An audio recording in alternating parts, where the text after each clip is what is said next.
Hey everybody, Mark Grimion again here, Weatherman. Plus, we're about to go into an extreme weather pattern. I'm going to explain all to you what's about to happen. We have multiple systems that's trying to form, even out here where we have Invest 99L. We also have this second one, and we have what's happening with Erin. Now, major Hurricane Erin is going to be powerful as it heads towards North Carolina, but it is going to go through some different transitions in the atmosphere.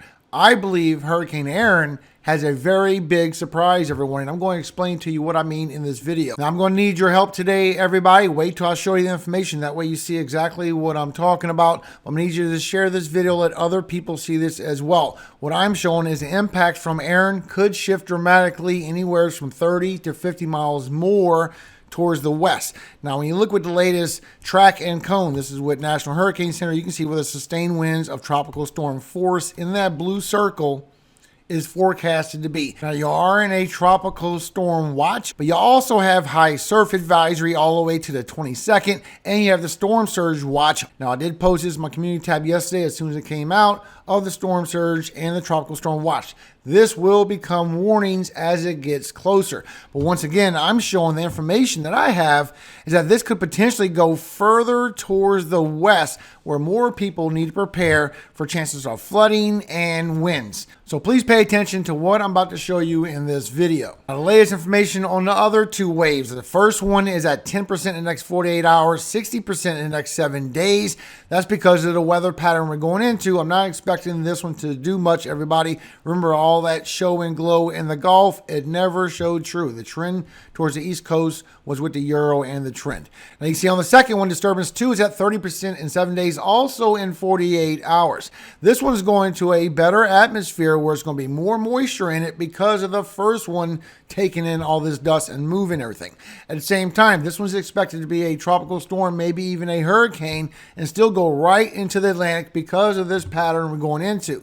But we are going to go to a point where these waves are going to start coming into this direction, trying to form, everybody. Now, still showing we have a lot of sinking air. That's why they're having problems forming. We have multiple cold fronts still coming through. Remember, we're transitioning into our fall, but we are going through a very intense period as we go through September. Matter of fact, I have new information about the hurricane season as well. So taking it back to Erin. So you can see that it has a lot of problems with shears, getting a lot of northwesterly shear hitting on this system and really diminishing the thunderstorms on the western side. But it's about to go through very warm waters. It still has a lot of deep ocean heat to tap into. And just like I said yesterday, it was going to intensify again. That's showing true. It is going to re-intensify back from a Cat 2 back to a major hurricane. So far, you have it barely at a major hurricane of 115 miles per hour, 138 miles per hour wind gusts. Now, I'm showing that right when this goes towards North Carolina, it's going to start expanding because it's strengthening. Now, this is going to tap into the cooler waters to the north, and it is going to weaken it down a little bit. You can see this right here where it goes all the way down towards a 2.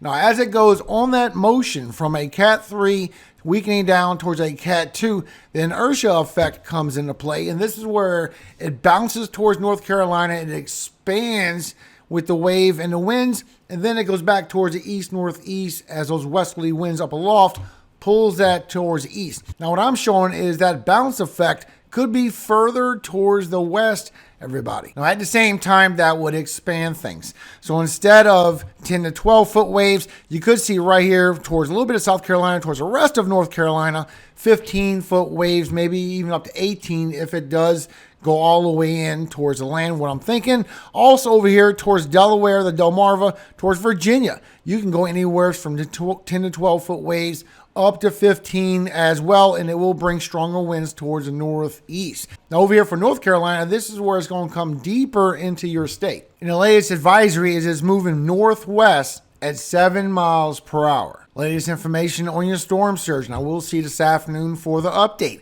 All this blue right here is 1 to 3 feet all the way from Virginia going towards North Carolina. But all this yellow goes 2 to 4 feet of storm surge. Also into the rivers 1 to 2 feet. So if you're living around a river or around a stream that's connected to that river, expect it to rise up 1 to 2 feet. Also all the way towards South Carolina 1 to 3 feet. And of course everyone knows all the way from Florida towards Long Island Island and a little bit further, you're in a high risk for rip currents. Please stay off the beaches. It's going to get bad. And the latest update from National Hurricane Center says the main highlight of the new forecast is that much of the track guidance, including the consensus aids, have shifted slightly to the west of the previous National Hurricane Center prediction during the first 2 to 3 days. So once again, we're still shifting to the west, everybody. I'm showing it's going to go more. Now, this is important, everyone. There are mixed signals on Erin's future intensity. On one hand, more favorable environmental shear and upper level divergence in 24 to 36 hours should show some re-intensification. On the other hand, Erin's slow motion and large size could lead to some upwelling of cooler waters, and the hurricane's broad structure could limit significant strengthening. So Erin is going through the warmest waters yet. So it will fight off that dry air, just like I showed you the other day. It will push it out, and it will start intensifying. Also has all this deep ocean heat for it to tap into as it's making its northwest push. So you can see this when you look with the latest with the Euro. So as you see now, it's getting a lot of shear on the western side, getting some dry air shoved in there as well. And that's the state that it's in at the moment. And as we go forward, you can see it makes that northwest track. It fights off the dust. Now it has a big area of precipitation and moisture around it, and it intensifies. And as we go through later on Wednesday afternoon, it grows at the last second. So now the banding is hitting all the way across into North Carolina. Then it goes closer and it starts growing more into Virginia, a little bit more towards the Delmarva area. Then it gets pushed towards that east, northeast, and more dry air entrainment gets in on it on the southern side. But until then, it grows in strength, everybody, and in size. Now you see the intensity of the re-intensification from the intensity models. And just like I showed you the other day, how most of them shows that this will go right back up on an intensification period rather than go on that weakening trend. So intensification period will keep it as a major hurricane, a Cat 3 and not a Cat 2, but it will weaken down rather quickly. But until then, it will be a big, powerful hurricane. Now showing on your wind gusts, this right here is by the Euro, showing as you go through for early in the morning, late Wednesday, 1 o'clock in the morning for Thursday, then you're going to start getting that 30 and 40 miles per hour wind gusts coming through. Then it's going to get a little bit closer. Now you're going to get those 50s and 60s for the Outer Banks, and you're going to get 30 and 40 miles per hour wind gusts coming through for North Carolina. Also pulling over here for Virginia, some of Delaware, New Jersey, you get in the 30s, Long Island, you get in the 30s. And as you go a little bit further, you can see it does go up the coast where y'all do get those 40s and 50s right along the coast. Now the sustained winds is going to be less. This is going to be where tropical storm force sustained winds is right offshore. But over here for North Carolina, it's already hitting right over here by the Outer Banks. So that's why you have the tropical storm watch out, and it will turn into the warning as it gets closer, because you do have the sustained winds of 30 or more, even 40, coming right towards that region. Now I'm showing this could shift a little further towards the west. And the wave height as we go in through Thursday, showing around 7 o'clock in the morning, there's going to be a lot of big waves. Now it's going to start condensing up to 12 to almost 15 feet all the way across North Carolina is what I'm showing it could do. Also reach further into the Delmarva. And so far it has it going by the Outer Banks, still bringing those 20-foot waves, but you have 25s and 30s a little bit offshore, but these waves are going to crash, and before it can retract all the way back, another one's going to come crash. So it's going to be a big overspray, is going to bring some flooding with it. Now as you go through the afternoon, this is where it's going to move further up the coast all the way to 7 o'clock in the evening, and it's going to bring those 10 to 15 foot waves right across Delaware. This also can go by Virginia Beach, but it's bringing those 10 to 15 foot waves right along Jersey shores as well. And as you go through for Friday, this is where it sticks a little bit more around Long Island going towards the northeast, bringing either 10 to 12 foot waves, or it can bring those 10 to 12, maybe even 13 or 14 closer towards the northeast. Now imagine these impacts, and imagine them shifting a little bit further towards the west, a little bit deeper into the North Carolina.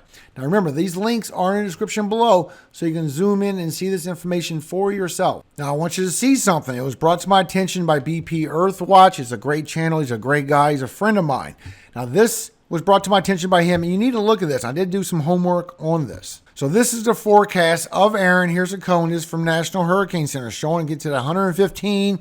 Then it'll start turning as it's weakening. I'm showing it's going to go further as it's weakening. So as you see what you have with National Hurricane Center, knowing that more than likely will be on that westward side of the ensembles. Remember that. So here's the difference. Here's the west side of the cone with National Hurricane Center. And when you go with the European, it takes that further westward shift. You see that westward shift that the Euro is seeing. And the Euro is a very accurate model. Another very accurate model is the UKM. This is a very accurate model for the UK. I will show you information for this as well. So now that you look at the Euro's western track, which would already bring impacts deeper in. Now you go with the UKM and it confirms a little bit more of a westward track. You see the difference in that? Now I'm showing that you have the westward track with the Euro right here, and I'm showing that it could go a little further towards the west. Not all the way what UKM is showing, just in between, because UKM is known for overdoing it, where Euro is known for underdoing it. Now this will bring deeper impacts, especially as it's coming into South Carolina and North Carolina right here, of course, for the northeast North Carolina, and it would bring a little bit more impacts potentially over here towards Virginia and the Delmarva. So let's talk more about this model. This is developed by the UK Met Office, and it is known for its accuracy. The UKM model, everybody, especially in the British Isles and surrounding regions. It's a grid model, not a spectrum model, but it is susceptible to computational instability for long-range forecasts. Now, the European is developed by the European Center for Medium-Range Weather Forecast.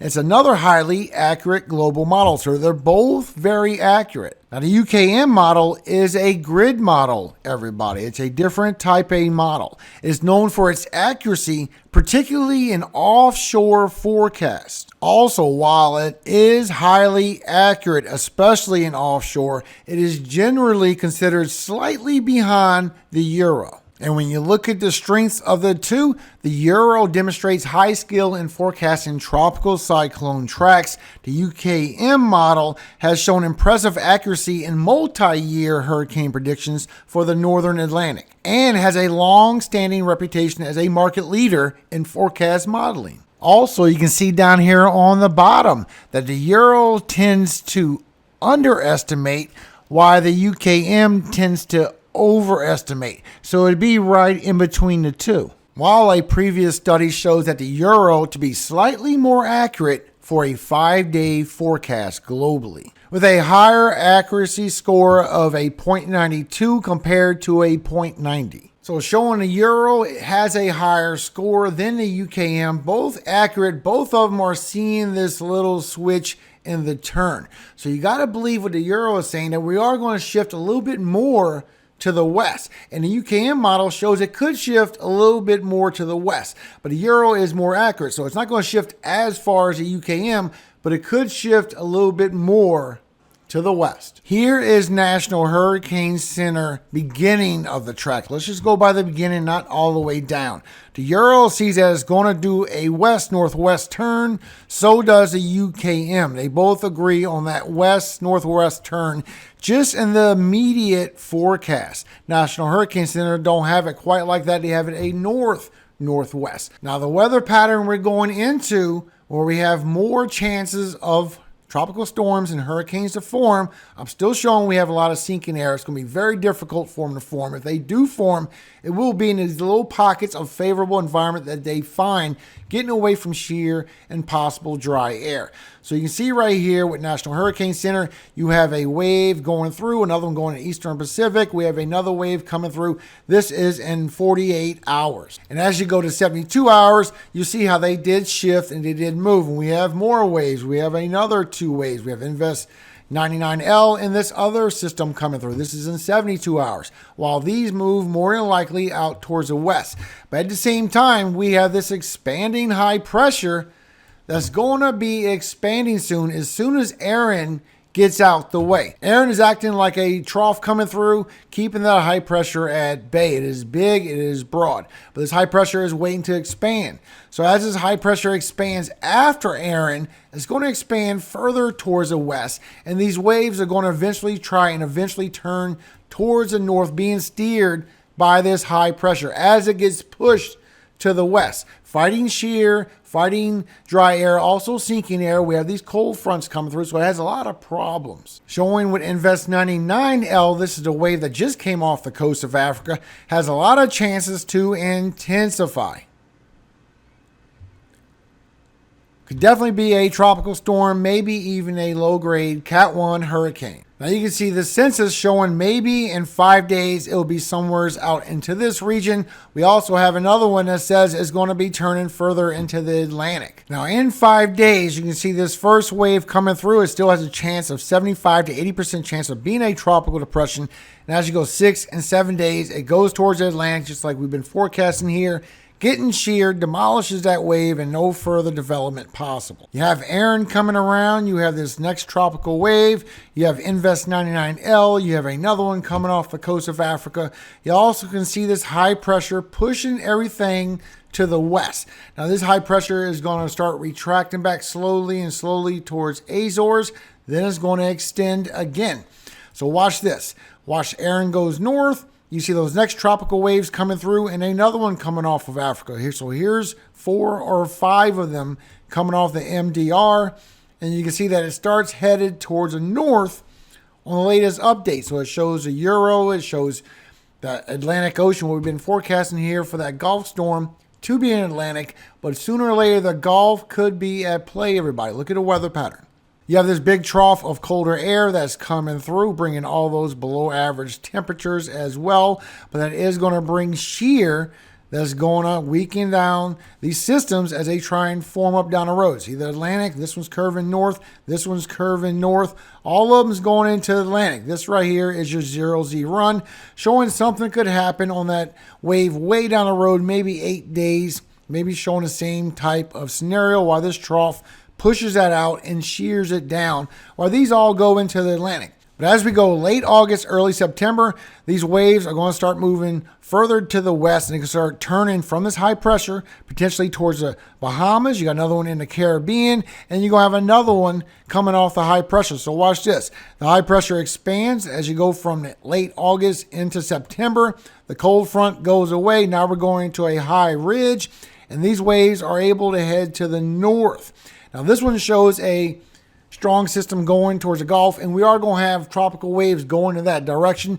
This is way too far to believe a formation of a tropical wave to a hurricane. There's so many variables that we need to narrow down. But you can also see in the latest update, it's still showing that weather pattern, that we're going to get an expanding high pressure, and these are going to be late forming all the way towards the East Coast, the Western Caribbean, into the Gulf as well. This is late August, beginning of September, and we're going to go through a change. We're not going to have no more sinking air. It's going to go into favorable environment, a quick pocket of it. Then maybe more fronts coming through with sinking air, then a very strong late September into October. So when you look at your latest potential velocity anomaly, you can see everything I'm talking to you here. So this is the coast of Africa. This is your MDR, your main development region, all the way to the Lesser Antilles. Then you have your Caribbean. Then you have Central America right here, which is right south and east of the Gulf. And you already can see what's going to be coming late September into October.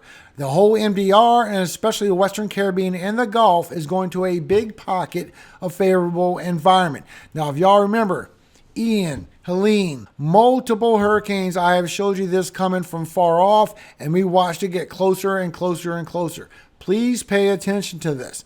Plus, right now, we have anywhere from a neutral to favorable environment coming off the coast of Africa. Then they're going to go into Atlantic. They're going to turn real sharp. They're going to get real strong. So you got to watch out for the Cabo Verde Islands potentially, and towards Europe as well. And you can see that it gets weaker as it goes towards the west, because we have this big pocket of unfavorable environment. All of this sinking air from these cool fronts coming through with shear as well is going to be unfavorable for these storms to form. But you can also see that at the very beginning of September, we have this pocket of favorable environment. So these waves are going to go through unfavorable environment. They're going to sneak under the radar and then get into a pocket, just like we're seeing on that expanding high pressure to the Western Caribbean into the Gulf. And we're going to get formation possibility of something. So please mark these words. Then please mark these words late September into October. And that is my latest update, everybody. So please, if you find this information useful or helpful to another family out there that's looking to decide what's going on, please hit that share button down below by the like button. Put this off on other platforms and let people see it. There's going to be so many videos, as you all know. There's a good chance this won't get seen by a lot of people. Now you can see that Erin is getting big and broad. This is already forecasted. Matter of fact, look at the size of the wind field that they're expecting Erin to be. A very big system. So at the same time, these impacts right here is already evaluating that. So this right here, according to National Hurricane Center, will not grow anymore. Maybe a little bit slight more, because they did say that their winds past 36 hours more likely is underestimated. But at the same time, don't forget that western wiggle that I showed you. So these impacts that you have the warnings out for could go a little bit further inland from what I can see, everybody. Now, I know a lot of people don't support me, but it's okay. I love everybody. So if you do support my channel, make sure you share this information. Before I go, a quick word from our Father, everybody. Philippians 4, 6, and 7. Be careful for nothing, but in everything by prayer and supplication with thanksgiving, let your requests be made known unto God. And the peace of God, which passeth all understanding, shall keep your hearts and minds through Christ Jesus. Amen. Now remember, everyone, this doesn't mean that you have the chance for a landfall now. It is still going to get pulled out through the east, northeast. All this means is your impacts could go further towards the west, more inland. So I'm not saying go run for the hills. All I'm saying is prepare for possible more winds and possible more flooding, just so you have an early alert in case it does show up later. And above all things, all glory does go to God, our Father in heaven, Yahweh. And I always hope He keeps you safe every single day of your life and forever. Amen. Hallelujah. Amen. Have a great day, everyone. Think about what I said, please. I will see you this afternoon for the update.